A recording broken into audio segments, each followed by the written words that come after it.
విజయవాడలో కిలాడి లేడీ ఆగడాలు వెలుగులోకి వచ్చాయి. విజయవాడ బందర్ రోడ్లోని ఓ పబ్ లో సింగర్ గా పనిచేస్తోన్న సదరు మహిళ డబ్బున్న వారితో పరిచయాలు పెంచుకునేది. తన భర్తతో విడాకులు తీసుకుని ఒంటరిగా ఉంటున్నానంటూ ఒకరికి తెలియకుండా ఇంకొకరు ఇలా అరడజను మందిని పెళ్లిళ్లు చేసుకుంది. అయితే పబ్ లో జరిగిన ఓ గొడవ విషయమై పోలీసులను ఆశ్రయించడంతో ఆమె గుట్టు రట్టయింది. గొడవ విషయంలో పోలీసులు దర్యాప్తు చేయగా విచారణలో మహిళా సింగర్ మాయలు బయటపడ్డాయి.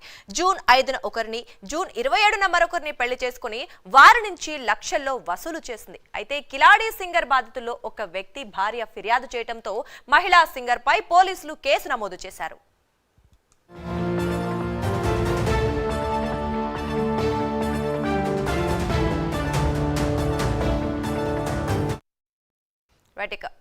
ఇదే అంశానికి సంబంధించి మరింత సమాచారం మా కరెస్పాండెంట్ శ్రీనివాస్ లైవ్ లో అందిస్తారు.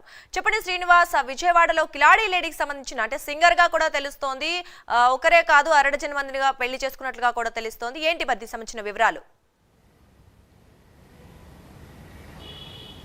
Thank you Durga.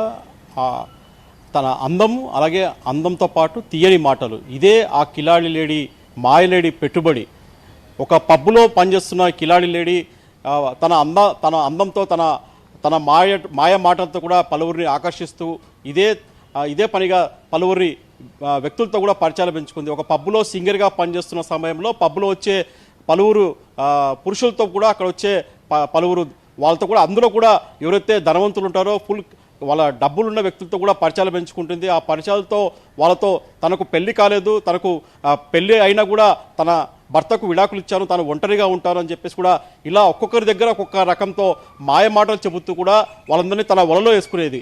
ఇలా వలలో వేసుకోవడంతో పాటు వాళ్ళ దగ్గర తనకు పెళ్లి చేసుకుంటా అని చెప్పేసి వాళ్ళకి నమ్మించి దాదాపు ఇప్పటికీ ఆ కిలాడి లేడీ దాదాపు 6 మందికి పైగా వ్యక్తుల్ని కూడా విజయవాడలోని పలు కాలనీలకు చెందిన డబ్బున్న బడా వ్యక్తుల్ని కూడా మాయ మాటలతో వాళ్ళని మైమరిపించి వాళ్ళని పెళ్లి కూడా చేసుకుంది. దాని తర్వాత పెళ్లి చేసుకున్న తంతుతో వాళ్ళని బ్లాక్మెయిల్ చేసి తన ఫోటో దగ్గర ఉన్నాయి, ఇట్లా వీడియోస్ ఉన్నాయని చెప్పేసి మీ ఇంట్లో మీ కుటుంబంలో చెప్తే ఇవన్నీ బట్టబయలు చేస్తానని చెప్పేసి బెదిరించి మాయ మాటలు చెప్పి వాళ్ళ దగ్గర నుంచి కూడా పెద్ద ఎత్తున నగదు బంగారు ఇదంతా లాక్కోవడంతో పాటు వాళ్ళని మాయ మాటలు చెప్పి ఇదంతా చేసుకొని దాదాపు 6 మందికి పైగా వ్యక్తులు ఇలా మోసగిచ్చినట్టు కూడా పలువురు కంప్లైంట్లు వచ్చాయి. ఈ నేపథ్యంలోనే ఆ పబ్లో వచ్చిన ఒక చిన్న గొడవతో ఆ మాయలేడి ఏదైతే ఉందో ఇలా మోసాలన్నీ కూడా బట్టబయలని చెప్పేసి తెలుస్తుంది.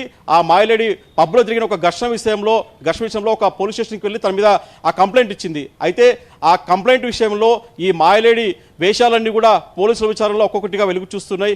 అయితే ఇప్పటికీ ఆ మాయలేడి దాదాపు 6 మందిని ఇలా మోసం చేసి పెద్ద ఎత్తున వాళ్ళ దగ్గర నుంచి డబ్బు గుంజుకున్నట్లు కూడా పోలీసుల దృష్టికి వచ్చింది. అయితే ఇలా మోసపోయిన వ్యక్తుల్లో ఒక వ్యక్తి భార్య వచ్చి నేరుగా పోలీస్ స్టేషన్కి వచ్చి ఈ సింగర్ గురించి, ఈ సింగర్ ఏదైతే ఉందో మాయలేడి ఉందో కిలాడి లేడీ గురించి కూడా ఆమె తనకు జరిగిన అన్యాయాన్ని కూడా పోలీసుల దృష్టికి రావడంతో కూడా పోలీసులు ఒక్కసారిగా ఈ పబ్లో పనిచేస్తున్న సింగర్ గురించి కూడా వాళ్ళు మొత్తం ఆరా తీశారు. ఏదైతే కిలాడి లేడీ ఉందో పబ్లో పనిచేస్తున్నా కూడా పలువురు వ్యక్తులను కూడా మోసగించేట్లు కూడా పోలీసుల విచారణ వెల్లడైంది.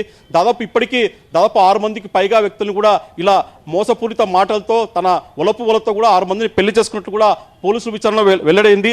అయితే ఇప్పుడు ఈ గత నెలలో చూసుకుంటే గత నెలలోనే జూన్ నెలలోనే ఇద్దరిని ఇలా మాయ మాటలతో తనకు భర్త విడాకులు ఇచ్చాడు, తను ఒంటరిగా ఉంటానని చెప్పేసి వాళ్ళతో మాయమాటలు చెప్పి జూన్ నెలలో ఇద్దరిని ఈ మహిళ ఇలా పెళ్లి చేసుకుంది. మొత్తం చూసుకుంటే నగరంలో మటుకు చాలామంది ఈ సింగర్ చేతిలో కూడా ఈ మాయలేడి చేతిలో పలువురు మోసపోయినట్లు కూడా పోలీసుల విచారణలో ఒక్కొక్కటిగా నిజాలు వెలుగు చూస్తున్నాయి. ఒకవైపు చూసుకుంటే తన అందం, తన అభినయం, వాళ్ళతో పాటు వాళ్ళు తీయని మాటలు చెప్పడంతో పెద్ద ఎత్తున కూడా అది కూడా పెళ్ళైన వ్యక్తులనే టార్గెట్ చేస్తూ కూడా తను రెండో పెళ్లి చేసుకుంటాను, తనకు భర్త లేడని చెప్పేసి కూడా కిలాడి లేడీ మాయ మాటలు చెప్పి వాళ్ళని పెళ్లి చేసుకుని తర్వాత వాళ్ళ దగ్గర నుంచి పెద్ద ఎత్తున బంగారు అలాగే నగదు కూడా తీసుకుని దాని తర్వాత కూడా గుట్టు చప్పుడు కాకుండా వాళ్ళతో ఇలా ఒక్కొక్కరు వ్యక్తిని చెప్పుకుంటా కూడా 6 మంది వ్యక్తులు ఇప్పటికే ఆమె పెళ్లి చేసుకుంటూ కూడా పోలీసుల విచారణ వెల్లడైంది. ఇప్పటికే ఈమె పైన విజయవాడలోని 1 టౌన్ పోలీస్ స్టేషన్లో కేసు నమోదైనట్లు కూడా సమాచారం. మొత్తం చూసుకున్న మటుకు విజయవాడలో ఇలాంటి మోసపూరిత ఘటనలు మటుకు రోజులకు ఒక్కొక్కటి వెలికి చూస్తున్నాయి. ప్రస్తుతం ఈ పబ్లో పనిచేసే ఈ మహిళా కిలాడి లేడీ విషయంలో ఇంకా బాధితులు చాలా మంది అని చెప్పేసి కూడా పోలీసులు చెబుతున్నారు. ఇప్పటికే 6 వ్యక్తుల్ని మాయమాటలతో పెళ్లి చేసుకున్న ఈ కిలాడిపై పోలీసులు ఇప్పటికే కేసు నమోదు చేశారు. ఇంకా పలువురు బాధితులు కూడా ఈ చేతిలో మోసపోయిన మహిళలు కూడా చాలా మంది అలాగే పురుషులు కూడా పెద్ద ఎత్తున స్టేషన్కి వచ్చి పోలీసులకు కంప్లైంట్ చేస్తున్న పరిస్థితి నెలకొంది. Durga. Right, thank you Srinivas.